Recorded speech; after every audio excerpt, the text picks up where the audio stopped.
слушуваме со коринтјаните, и ако досега ништо не сме разбрале, една работа е очигледна. Ја гледаме преку целото време, од првата глава, и ќе го гледаме и понатаму. Црквата во Коринт била поделена на многу линии. Немало линија по која не била поделена. Така почнува самото послание. Уште во првата глава Павле ги критикува и ги предупредува за таа поделба која направиле според умилените проповедници. Секој имало неколку луѓе кои служиле во црквата историски и секој од нив си имал своји навивачи, така да кажеме. Така имало фен група на Павле, на Петар, на Аполос, на Христос, и секоја од таа група се сметала за поголема од другата, бидејќи нивниот омилен проповедник е поголем од другиот. Истото го гледаме во третата глава. Таму Павле им вели: сите ние сме само слуги кои работат на Божјата нива. Еден сее, друг полева, но оној со кого треба вие да се фалите, да го славите самиот Бог кој прави. Сега се случува. Во шестата глава видовме дека има една друга поделба во црквата, веројатно некакви односи, имотни, не знам какви биле, но предизвикале сите тие односи, проблеми, конфликти да се решаваат надвор пред светските судии, неправедните, корумпираните судии. Не сакајќи да претрпат некоја мала штета, Павле вели: вие одите таму, и тоа е абсурдното. Вие кој еден ден и ангели ќе судите, вие ќе го судите светот еден ден, ќе ги судите и овие корумпирани судии, сега одите таму да барате правда кај нив. За вас срам, вели апостол Павле, го пишувам ова. Така да и во тој поглед црквата била некако разделена, расцепена. Потоа гледаме една друга поделба на луѓе кои јаделе месо и луѓе кои не јаделе месо. Некои без никаков проблем на совеста јаделе храна која била месо, кој било ужртвувано на идоли, други пак сметале дека тоа е сериозен греф. Така да имало и во тој поглед поделба. Веројатно во самите групи, Павлова, Петрова, Аполосова, пак во самите групи имало поделба по таа линија, на луѓе кои јаделе секаква храна и некои кои се воздржувале. Минатиот пат, кога говоревме за Господната трпеза, видовме дека и уште една друга поделба се појавила или постојала во црквата, може да ја наречеме социоекономска поделба. Богатите на Господните трпези се делеле, се двоиле, за да можат да си јадат они од богатата храна што ја носеле, од многото убаво вино што исто така го носеле, така да на крајот тие се пријадувале, се опивале, а на другата страна останувале бедните, сиромашните, кои ги презирале меѓу другото, и останувале и гладни. И така се губа благословот, благодата што носи Господовата трпеза, зашто не се правила за Божја слава, туку од некакви други мотиви. Така да црквата била поделена и на таков начин, на некаква социјална, економска основа. И сега од 12-та глава до 14-та темата е духовните дарби, и во тој поглед црквата била поделена. Очигледно дека се појавило некоја, можеме да ја наречеме елита на луѓе, духовна елита, луѓе кои поседувале некакви дарби и се издвојувале од другите. Така да и во таа, додека ја разгледуваме таа тема во овие 3 глави, ќе видиме дека и во тој поглед постоела некоја тензија, конфликт во црквата, поделба во црквата. Група која се сметала за духовна елита и некои други кои биле така пониски во духовен поглед. Затоа и самата глава, уште првиот стих, 12-та глава, почнува со една фраза која е во насловот на проповедта, за духовните. И во нашиот текст пишува: а за духовните дарови не сакам да не знаете. Меѓутоа, ако го отвориме оригиналниот текст, таму пишува, оригиналната фраза, перидетон пнеуматикон, кој буквално би значило: а што се однесува за духовните. Или што се однесува за духовните. неколку глави почнуваат на таков начин, а што се однесува. Очигледно е дека апостол Павле чул за проблемите во црквата. Во првата глава пишува дека семејството на Хлоја, едно од семејствата во црквата, му пишало писмо на апостол Павле за проблемите кои постојат, поделбите, неяснотиите. Еден од тие проблеми е и овој, за духовните. Сега, нашиот преведувач, во нашиот превод, решил да напише за духовните дарови, или што се однесува до духовните дарови. Меѓутоа, во оригиналниот текст зборот дарови го нема. Очигледно дека преведувачот се решил да го вклучи зборот дарови, зашто од 4 стих натаму темата е дарбите, духовните дарби. Меѓутоа, во 1 стих го нема тоа, отсуствува. Така да може именката да биде се. Бидејќи проблемот очигледен е дека е духовен проблем, тоа е разбирањето на духовноста. Ние ќе го видиме малку понатаму. Во 2 стих тој ги навраќа на паганството и немите идоли. Во 3 стих им кажува преку светиот дих ние што можеме да исповедаме. Така да во првите 3 стихови воопшто ги нема дарбите. Од 4 стих почнува.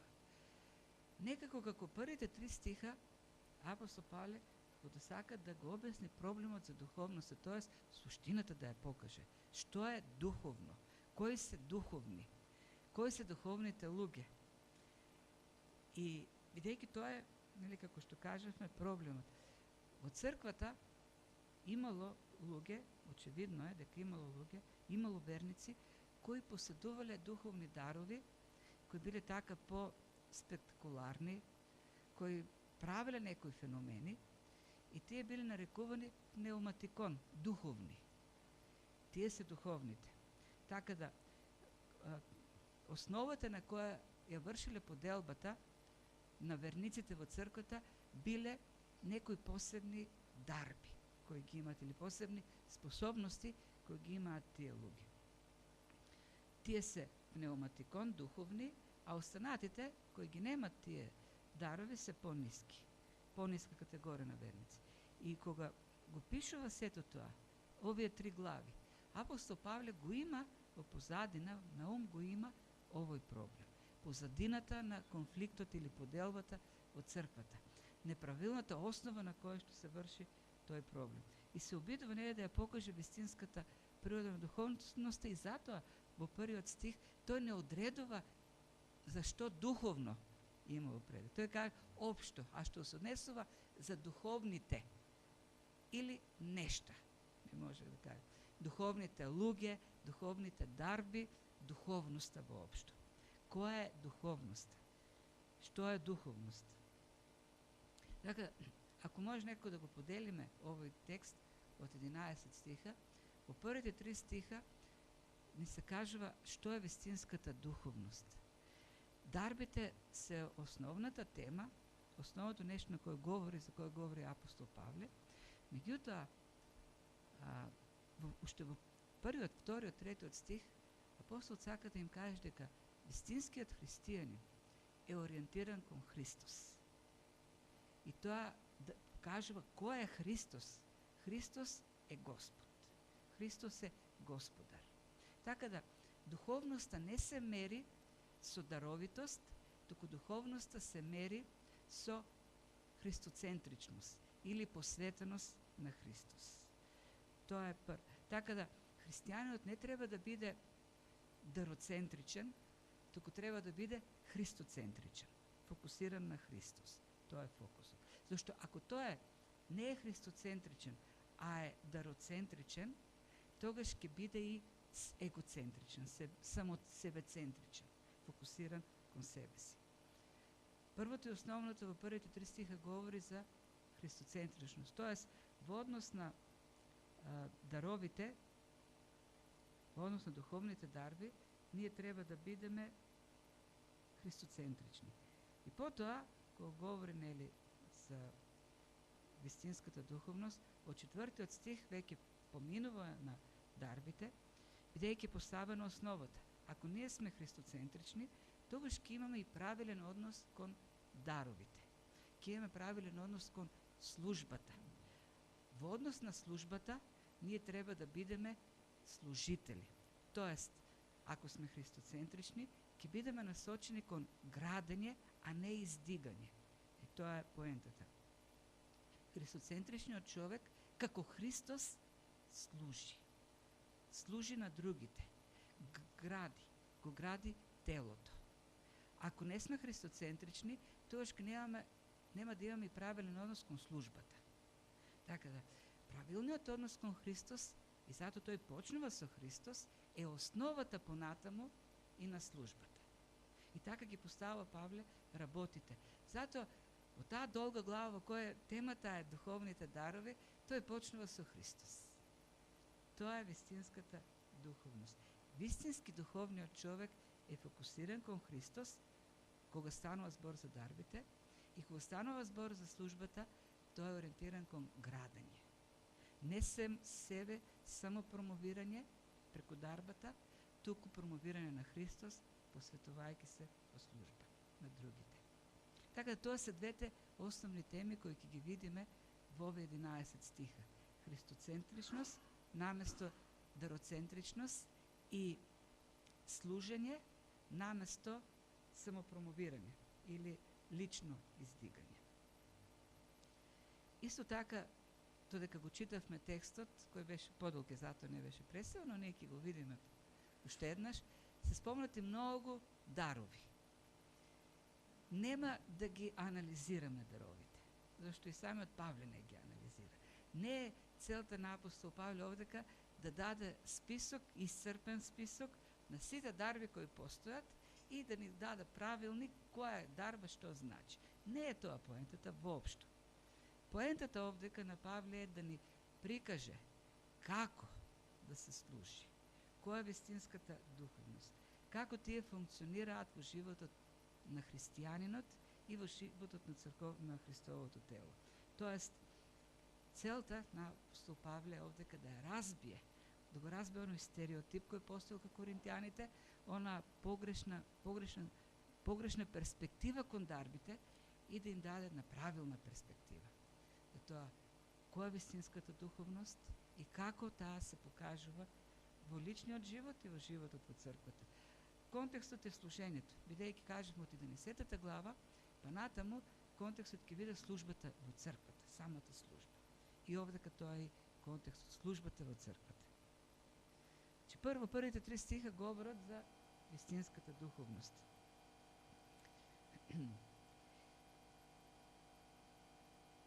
Го прочитавме, нели? За духовните дарови не сакам да не знаете, браќа. Знаете дека кога бевте незнабожци, се влечевте кај немите идоли, како да ве водеа. Затоа ви давам на знаење дека никој кој зборува преку Божиот дух не вели проклет да е Исус. И никој не може да каже Исус е Господ, освен преку Светиот Дух. Така, Светиот Дух има знаење, има Слово, има Свети Дух во овие стихови. А од другата страна има неми идоли кои влечат. Зборот влечат, водат, е заблудуват, завлекуваат. Тие неми идоли ве завлекувале, порано или подведувале, или заблудувале. Која е овдека идејата? Што е позадината на сликата? Има еден термин кој денес е популарен и со право, бидејќи живееме сепак по едно корумпирано, партизирано општество, навистина така веќе 30 години, секоја власт си става своји послушници на позиции и се говори за меритократија или мерит принцип, според кој способните треба да ги добиваат заслугите, т.е. треба да ги добиваат одговорностите и потоа заслугите за тие одговорности. И така квалитетно ќе функционира општеството. Не некој друг критериум како партиски, туку самата способност на личност. И така треба да биде. И ние, кога одиме да користиме услуги, барем човек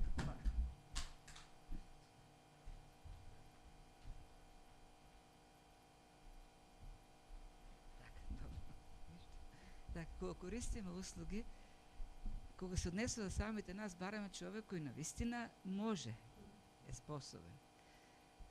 Или Во војните, пилотите кои се најспособни добиваат најсложни летала и најтешки за извршување операции и потоа ги добиваат одликувањата, добиваат ордени, добиваат заслуги. И така треба да биде.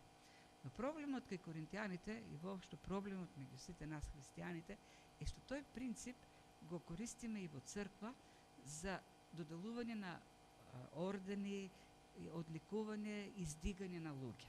Тоест, меритологијата ја применуваме и во црквата, тоест надарените треба да бидат повеќе почитувани, одликувани, издигани и така натаму. И тој поглед, таквиот пристап не е Божи пристап, не е библиски. Зборот надарен, всушност во библиска смисла, или оној збор што ние го применуваме и општо познат како харизматичен, доаѓа од харизма, кој значи дарба. А во основата на зборот харизма е зборот харис. А харис е истиот оној збор благодат. Благодат. Харис е благодат. Или дар од Бога. Кога велиме дека по благодат сме спасени, сите знаеме дека ние не сме заслужиле спасение. Тоа ни е подарок, дадено. Никој не го заслужил своето спасение. И сите се согласуваме со тоа. Во основата на зборот харизма или дар е истата филозофија. Суштината е иста. И способностите кои ги добиваме, тоест даровите, талентите, исто така се подарок од Бог. Исто се благодатен дар од Бог. И зад Бог суверено решава, тој самиот решава, како ќе ги даде тие способности како дар. Тоа значи дека таа способност не е некаква, или тој дар не е некаква внатрешна способност кој човекот ја заслужил, ја купил, ја заработил и така натаму. Тоа е дар од Бог. И бидејќи, иако така гледаме на работите, не можеме таа способност да ја користиме за лично издигање, туку таа способност, бидејќи е дар, треба да се употреби да биде издигнат, прославен оној кој го дал дарот. Тоа е во позадината, тоа е во суштината на нештата. Така да, функцијата на даровите е прославување на самиот Христос, на Бог кој ги дал. И тоа е поентата во овие први 3 стиха во оваа глава, која говори за вистинската духовност. Така да, што е тоа што го одликува духовниот човек? Во вториот стих, и од каде доаѓа правилното разбирање, погрешното разбирање на духовноста. Во вториот стих тој ги навраќа на времето кога биле незнабожци, кога биле пагани. Тоест кога биле заведувани од немите идоли. Неми идоли. Интересно. Во вториот стих кажува за неми идоли, тука имаме еден контрастен паралелизам. А во третиот стих им говори за знаење. И нешто кој они можат да го кажат. Порано имали идоли кои не збореле, но сега имаме Бог кој говори. И то толку многу говори што не дал толкава Библија, во која говорил многу самиот Бог. Не е нем, тој говори. Има знаење во таа Библија, има учење. Што правеле или како немите идоли ги заведувале коринтијаните? Доминантни религии во тоа време биле грчко-римскиот пантеон и така наречените многу расширени, многу популарни мистерии или тајни религии. И мистериите, тајните религии и грчко-римскиот пантеон се одликувале со свештенство, жреци, не знам како да ги наречеме, духовни луѓе кои користеле феномени, кои се карактеризирале во својата служба со така наречена духовна пиротехника. Тоест, требало да има оган, требало да има нешто неприродно, нешто што ќе фасцинира, нешто што ќе го остави човекот без див, нешто неприродно. Со тоа се покажувале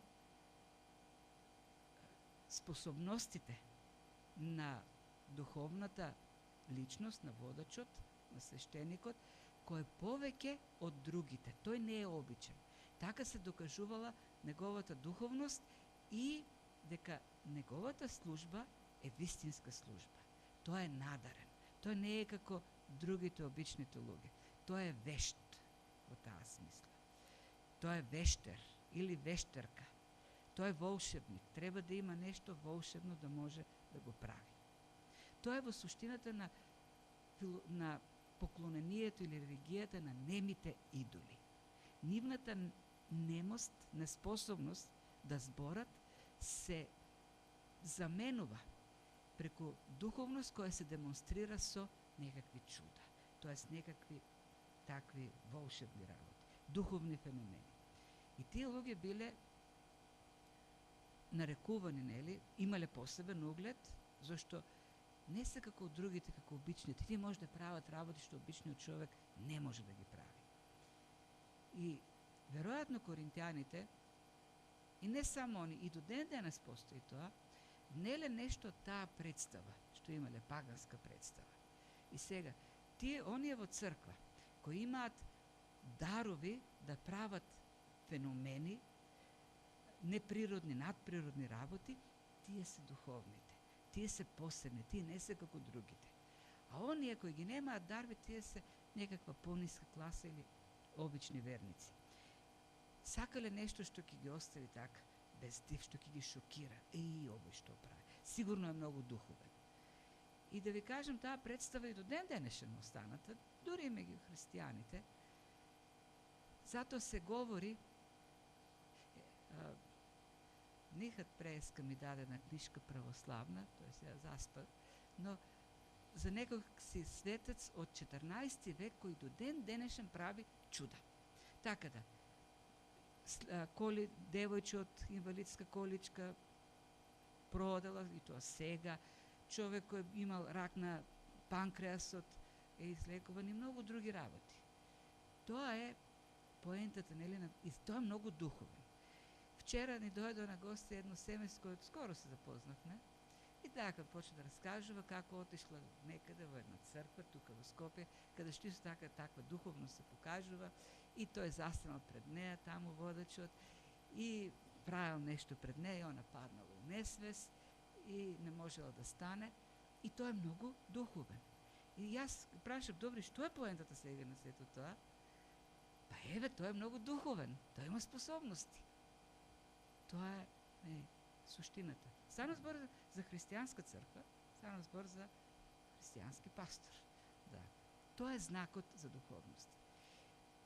Таква била представата и тогаш во Коринт. Тоа ќе го видиме многу појасно и понатаму. Но Павле овдека на почетокот дава еден контраст, кој е многу важен. Додека бевте пагани, ве водеве заведуваа немите идоли, но сега вие кои го имате Светиот Дух, имате знак за духовност. И затоа почнува за духовните работи. А што се однесува за духовните? Имајте во предвид како беше порано, а како е сега во Христос. Ви давам на знаење, или уствари треба да биде знаете. Имате знаење, имате познавање. Познавање кој го вклучува умот, имате учење, имате доктрина, имате кредо, имате символ на верата. Христос е Господ. Во тоа е вклучен умот.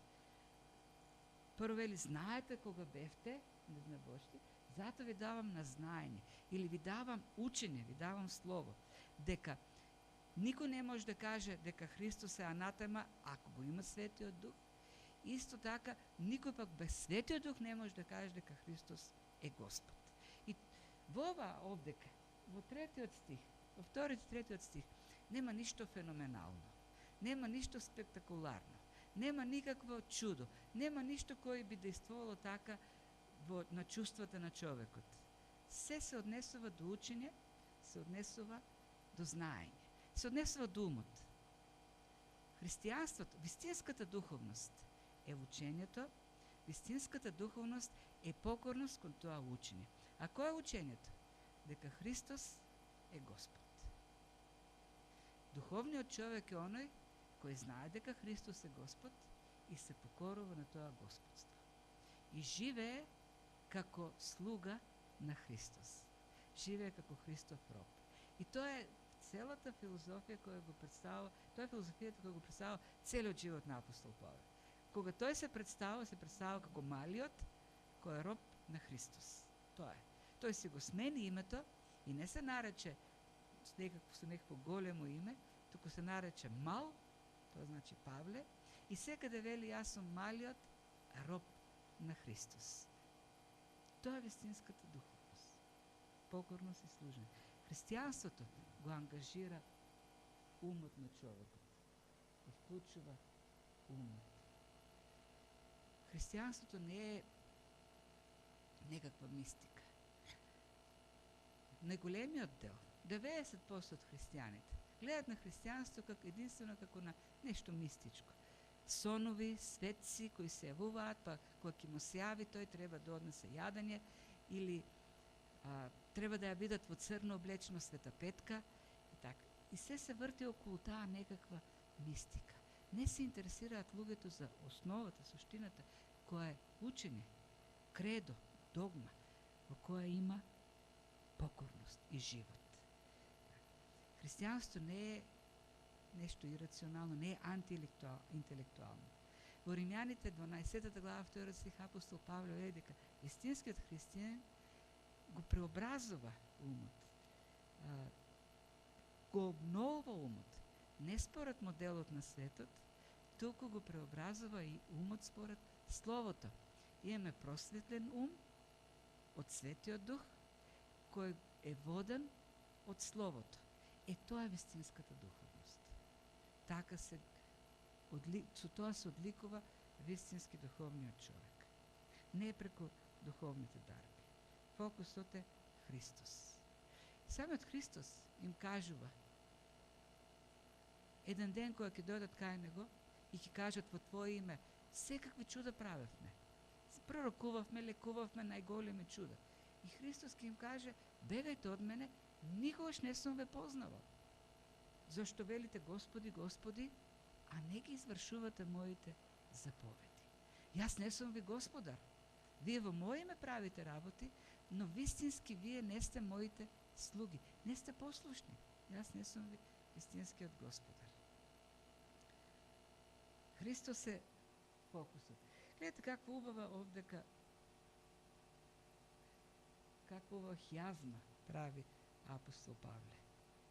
Пак ги навраќа на, во таа хјазма има, хјазмите се одликуваат со паралелизам, кој што гледате во оваа структура, 1А е исто како 2А, 1Б е паралелно на 2Б, но во случајот има контраст. Проклет да е Исус, Исус е Господ. Почнува хјазмата со Божиот Дух, завршува со Светиот Дух. Целта на таа хјазма е да обично средината, центарот на хјазмата, оската на хјазмата е главната идеја. Главната идеја дека е Христос е Господ.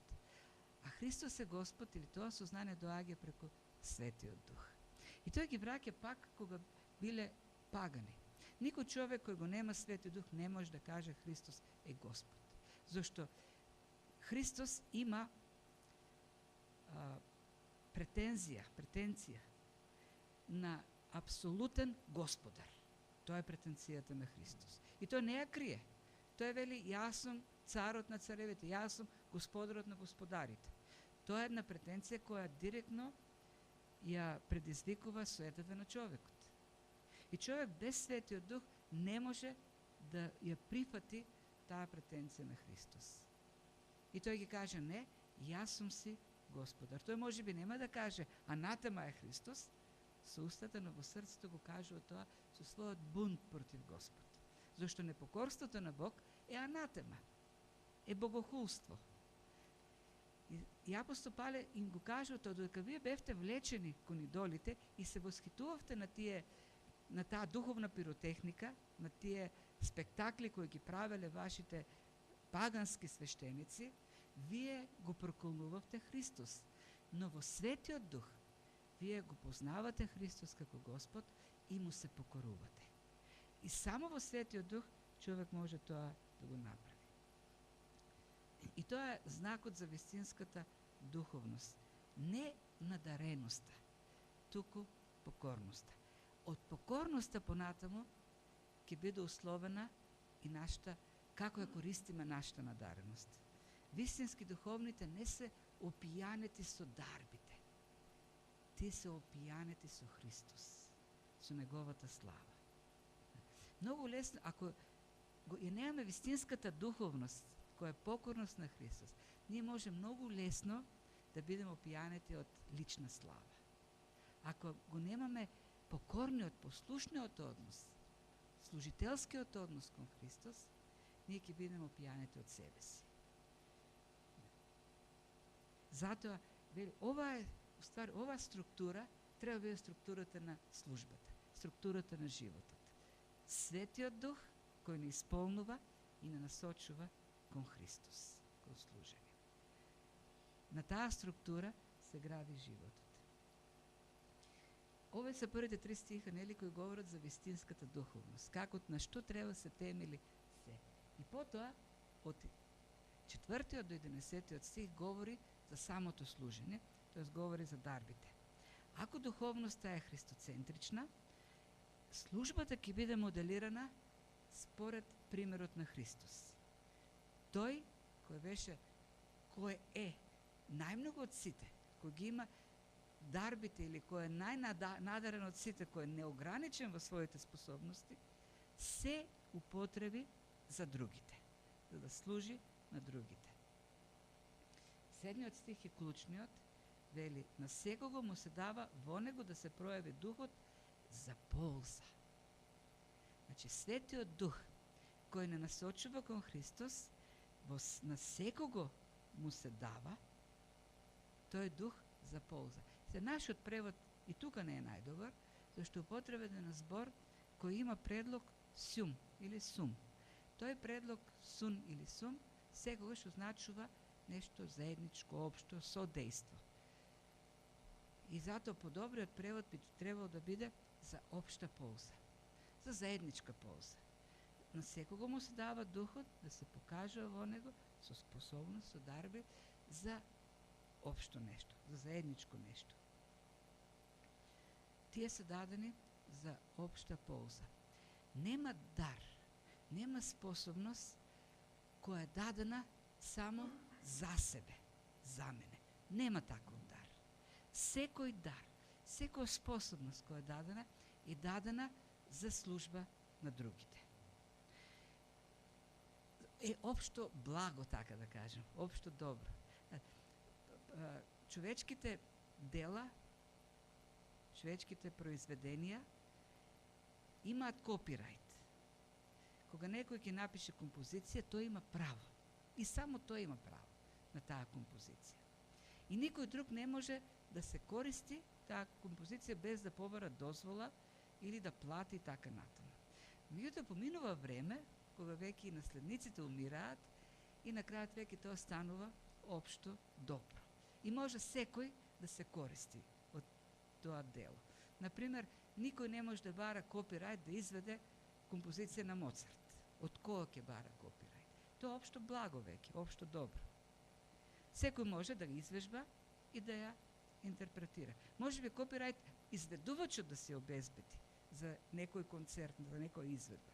Но самото дело како дело, самата композиција секој може да изведува кога сака, каде сака. Дарбите немаат копирајт. Секоја дарба е за општо добро.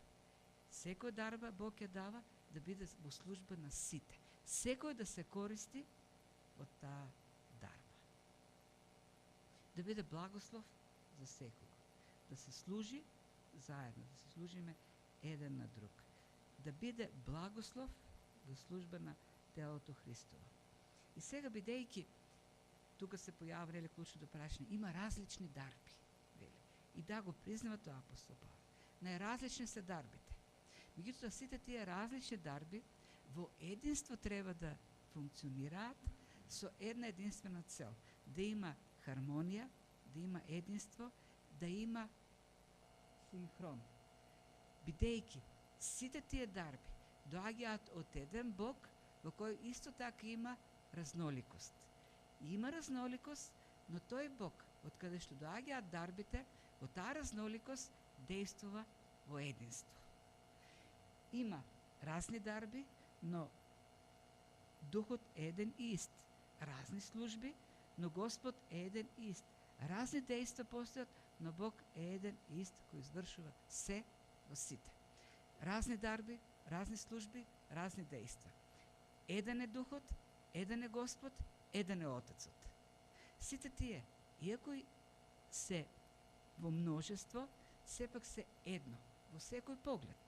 Во дејство, едно во достоинство, едно во слава, едно во се. Тие даваат различни дејства, различни дарби, но сите тие действуваат синхронизирано како едно. Отецот е едно со Синот, едно со Духот, Духот е едно со Синот и со Отецот, Синот е едно со Отецот и Духот. Никој не е повеќе, никој не е помалку. Зошто го дава тоа апостол Павле? Вели, има разнообразие, има разноликост, но во таа разноликост има такво единство во кој тие се буквално едно. Сега ако тие ги дават даровите, ако Светата Троица, која е едно, ги дава даровите, тогаш како треба да се однесуваат оние па кои ги примат даровите? Од 13-12 стих апостол Павле ќе почне да користи друга метафора. Метафората за црквата како тело. И таму повторно идејата е единство. Како што има различни делови, раце, нозе, очи, уши и така натаму, сите тие се дел од едно. И сите тие функционираат како целина. Сите органи, сите делови. И сите тие функционираат во служба или во полза на едно тело. За тоа тело се во подкрепа еден на друг, за да функционира тоа едно тело. Но овдека, од 4 до 11 стих, метафората не е црквата како тело, туку е земена самата Света Троица. Самиот Бог е земен како пример, како илустрација за црквата. Светата Троица кој треба да биде огледало за црквата. Во Светата Троица има различни дејства кои дават различни служби, но сите тие се едно. Еден е Отецот, еден е Синот, еден е Свети Дух, еден е Бог. Од него, вели, кој извршува се во сите. Не се однесува тоа на Отецот, туку тој е еден Син, еден Дух, еден Отец, тој еден Бог извршува се во сите. Во едно синхронизирано дејство. Понатаму, како Павле да не е доследен на себе, и во сите овие дарби кажу дека од Духот се доаѓа. Преку Духот, преку истиот Дух, еден исти Дух и така натаму. Не е целта на апостол Павле да каже дека од Духот само доаѓаат дарбите. Целта да покаже, гледате какво има разноликост. Духот, а во исто време единство во целата Света Троица. Ние знаеме да кажеме дека некоја функција припаѓа само на една личност. Тоест, Отецот создава, Синот спасува, а Светиот Дух осветува. И тоа не е правилно. Да, правилно додека не кажеме дека само Отецот создава. А што Христос не создава, Синот не создава, Светиот Дух не создава, Светиот Дух лепдеше додека се создаваше се. Како птица лепдеше над созданието. Словото не создаде Христос. Отецот не спасува, Светиот Дух не спасува. И така. Целата Света Троица и создава, и спасува, и осветува. Е и создател, и спасител, и искупител. Овдека апостол Павле издвојува една личност, за да покаже како има разноликост, а во исто време има единство. Како модел кој треба да постои во црквата. Издвојуваме ние поединци во црквата. И навистина различни се дејствата, различни се службите, различни се даровите. Имаме поединци, има разноликост, разнообразие. Меѓутоа, како што Светата Троица е една во се, во сите дејства, во сите служби, така и црквата треба да биде една, единствена. Тоа е целата поента. И тука покажа в ствари богатство апостол Павле. Едно богатство кој се гледа во разнообразноста, а на крајот сето тоа пак дејства како едно, во единство. Секако позадината на сето тоа е поделбите кои се јавиле од црквата на база на подостојни и понедостојни служители заради дарбите кои ги имале. Така да црквата треба да биде огледало на Светата Троица. Така, ова учина за Светата Троица е дадена во практична смисла овдека. И ние немаме доктрини во Библијата кои се само така теоретски дадени, да ги знаеме напамет. Сите доктрини што ги дава апостолот Павле или било кој друг, се даде во некој многу практичен контекст. Учењето за Светата Троица, единството и множеството како модел како треба да функционира црквата. Ако Бог кој ги дава дарбите е разнолик и сепак е еден, ако во него има единство и хармонија, тогаш како може ние, кои сме добиле дарови од тој триедин, троедин Бог, да ги користиме индивидуално за себе, независно од другите, одделени од другите, во неединство од другите. И тоа е абсурдот кој Павле го поставува овдека. Ако Бог е еден во множеството и тој еден Бог дава, тоаш како може да се двоиме и секој за себе да се ги користи? Ако црквата треба да биде огледало, ехо на таа разноликост на единство, тогаш начинот на кој ќе се користат тие дарби, самата служба треба да го отсликува единството кој постои кај Бог. Ако го следиме примерот на Христос, кој не дојде да му служат, туку да служи, тогаш нема да има индивидуалци, нели, кои работат за внимание и слава, туку ќе го следат моделот на Христос, кој како личност со Светата Троица работи во единство со Светата Троица. И сега, нешто сосема практично на крајот, така погледнато служењето, така погледната духовноста, така погледнати даровите, нели,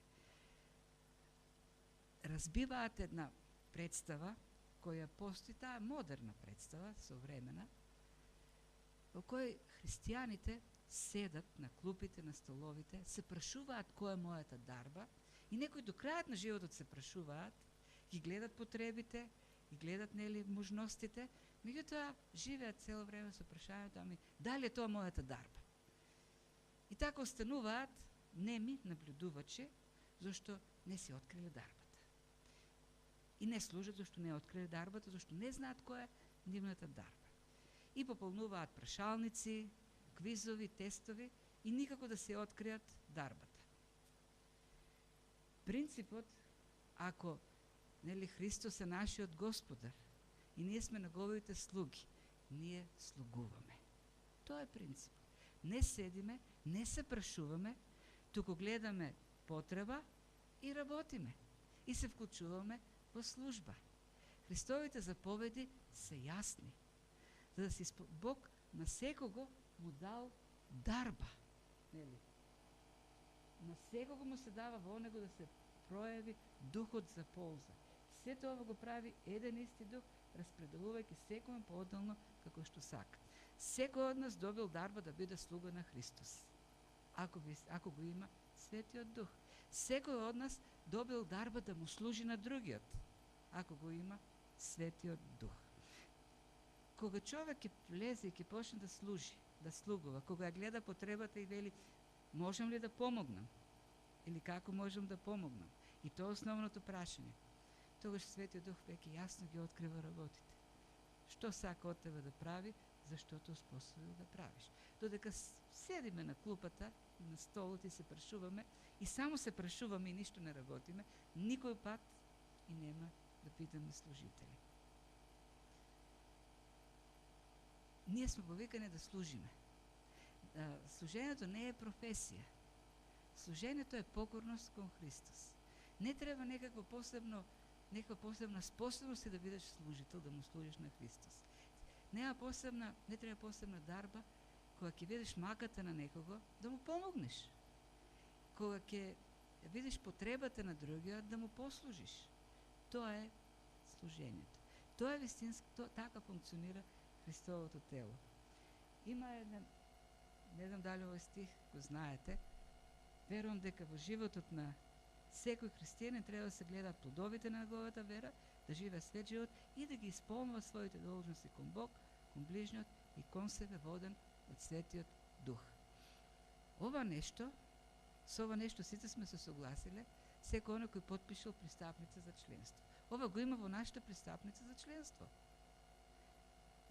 Верува дека неговата должност е и своето добро, но и доброто на другиот, да служи на другиот. Апостол Павле ја разбива представата за дарбите како нешто што ти треба да го откриваш, да го откриваш. Никаде апостол Павле вели сега ти пробувај баре да откриваш дарба преди. Не, тие се дадени. Ти треба да имаш желба да служиш. Ако сакаш да служиш, ако се вклучиш во служба, ако сакаш да си покорен на Христос, ќе знаеш кој е твојата дарба.